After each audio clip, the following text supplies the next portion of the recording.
Morning பிரேக்ஃபாஸ்ட்டுக்கு நல்லா சுட சுட ஆவி பறக்க இட்லியோ கூடவே புதினா சட்னியும் தான் ரெடி பண்ணியிருந்தேன். என்னோட லஞ்ச் பாக்ஸ்க்குமே இட்லியே பேக் பண்ணிட்டேன். மதியம் போல எங்களுக்கு தனியாக லஞ்சுக்கு சிக்கன் கிரேவி தான் ரெடி பண்ணியிருந்தேன். ஸ்கூலுக்கு நான்வெஜ்லாம் கொடுத்து விடக்கூடாது, அதனால ஈவினிங் வந்ததுக்கு அப்புறமா தம்பி சாப்பிட்டுப்பான். சிக்கன் கிரேவிக்கு ஃபர்ஸ்ட் ஒரு மிக்ஸி ஜாரில் ஒரு கைப்பிடி அளவுக்கு துருவன தேங்காய், ஒரு ஸ்பூன் கசகசா, 4-5 முந்திரி சேர்த்து அரைச்சி எடுத்துக்கலாம். ஒரு பேன்ல 4 ஸ்பூன் அளவு எண்ணெய் சேர்த்துட்டு பிரியாணி ஸ்பைசஸ் எல்லாமே ஆட் பண்ணிக்கோங்க.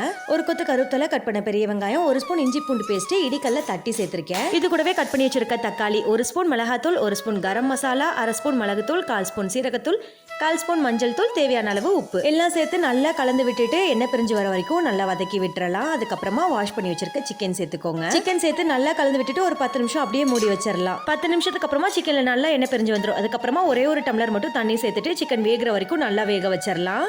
சிக்கன் நல்லா வந்ததுக்கு அப்புறமா அரைச்சி வச்சிருக்க தேங்காய் பால் வடிகட்டிட்டு சேர்த்துக்கோங்க. ஃபைனலாக கொஞ்சமா பெப்பர் தூள், மல்லி இலை தூவி இறக்குனீங்கன்னா சூப்பரான chicken gravy ready. Video like பண்ணிட்டு ஃப்ரெண்ட்ஸ் அண்ட் ஃபேமிலிக்கும் ஷேர் பண்ணிருங்க.